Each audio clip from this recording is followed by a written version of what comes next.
About 80% of the trade in our world happens through the oceans, and that's why all the big superpowers try to keep these trade routes under their control. But very soon, there's one country that's going to disrupt all this world trade, and that country is none other than Canada. In making Canada so important for the future, its long coastline, ice-free ports, and strategic location all play a role, but the biggest factor is the Arctic. And because of the Arctic, many experts believe that Canada could soon change how global trade works. But what exactly is in the Arctic, and why is it so important for world trade? The Arctic is this entire blue-coloured region on the northern side of our planet. It includes the Arctic Ocean and parts of several countries. The first of these countries is Canada. All of Canada's northern and northwestern areas lie in the Arctic region. Second is Denmark. Now, since Greenland is under Denmark's control, that's why Denmark automatically becomes a part of the Arctic region. Greenland is the world's largest non-continental island, and only 15% of its area has people living in it, because the other 85% is covered with ice.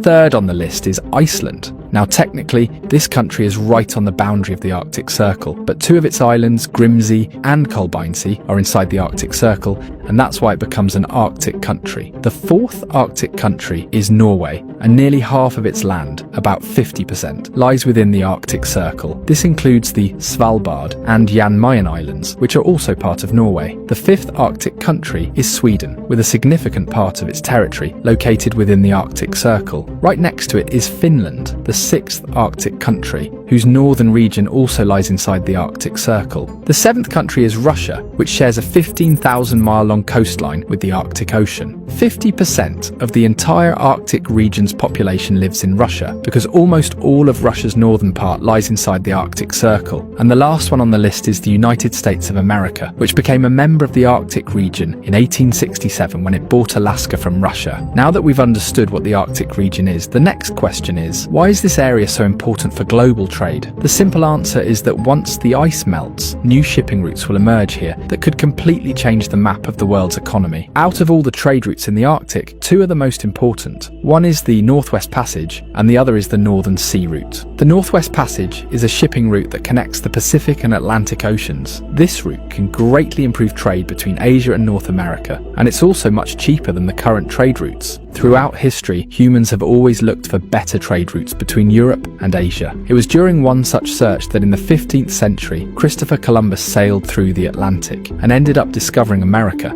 He had tried coming north as well, but at that time the ice was too thick to go any further. Until the 20th century, people believed the Northwest Passage was just a myth and didn't actually exist. But in 1906, a Norwegian explorer named Roald Amundsen proved otherwise. He set sail from Norway in 1903 on a small ship, and after a long 3-year journey, he reached Herschel Island in Canada. This became the first recorded journey through the Arctic in human history. After that, though, no other commercial ships passed through this route for nearly 100 years. Then in 2013, a Dutch container ship that was supposed to travel from Vancouver to Finland through the Panama Canal decided to take the Northwest Passage instead. For the first time in 100 years, a commercial ship crossed this route. The journey was 4 days shorter, and they saved $80,000 in fuel costs. This successful trip brought global attention back to the Northwest Passage, and Western superpowers began seriously exploring the potential of using this route. Now, this is how this route will look like. Container ships will enter this Northwest Passage from here through the Davis Strait, and after crossing Baffin Bay, they'll enter the Beaufort Sea, and then after crossing the Chukchi Sea, they'll pass between Alaska and Russia and come out here into the Pacific Ocean. And from here, they'll be able to go either to Western America or Eastern Asia. Right now, traveling through this route is only possible with the help of icebreaker ships. But with the speed at which Arctic ice is melting, experts believe that between 2040 and 2050, even regular container ships will be able to pass through without any problem. And once that happens, global trade will change completely. For instance, a ship going from Japan to Western Europe currently travels 13,000 miles through the Suez Canal, but using the Northwest Passage via the Bering Strait, it could make the journey in just 7,000 miles. That's 6,000 miles shorter. Imagine how much time and money that would save. And naturally, if this new route becomes popular, the Panama and Suez Canals will lose a massive amount of traffic and revenue. Shipping companies will shift their routes toward the Northwest Passage, and whoever controls that that passage will see their geopolitical importance skyrocket. Now, technically, all the Arctic countries, except for Russia, have friendly relations. But with this kind of money and opportunity on the line, Canada won't have an easy time claiming full control over the route. And to complicate things further, a country that isn't even in the Arctic is already showing serious interest in this passage.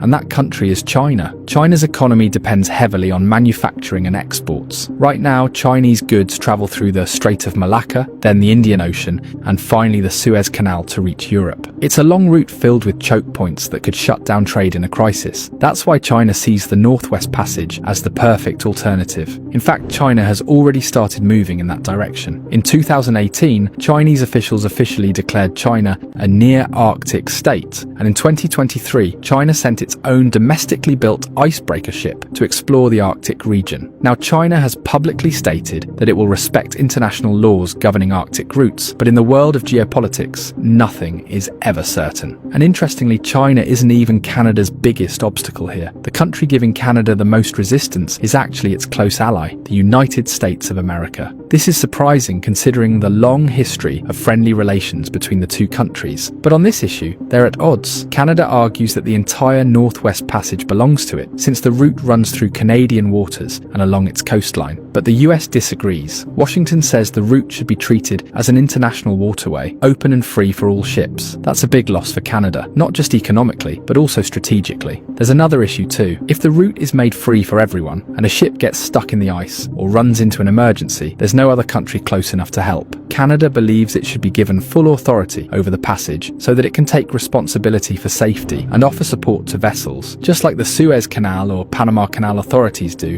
In return for a transit fee, Canada would provide facilities, rescue services, and proper monitoring. Right now, there's a stalemate between the US and Canada, but here's the twist. If the US keeps resisting, Canada might find support from Russia and China, both of whom have already shown interest in backing Canada's claim. And that's something the US cannot allow, Russian and Chinese influence in such a critical region. That's why many analysts believe that eventually America will accept Canada's position. And if that happens, Canada's economy is going to get a major boost. Even today, maritime trade is a huge part of the Canadian economy. In 2022 alone, Canada's shipping ports supported 30,000 jobs and generated $150 billion in revenue. So this route will definitely make Canada extremely important on the world map. There is only one alternative to this route, and that is the Northern Sea Route. Along with the Northwest Passage, this route is also becoming accessible as the ice melts. And this route is going to make Russia and China extremely powerful geopolitically. To learn about the Northern Sea Route, watch this video. These are all the sources we consulted for making this video. We'll see you in the next video with another interesting topic. Take care of yourselves.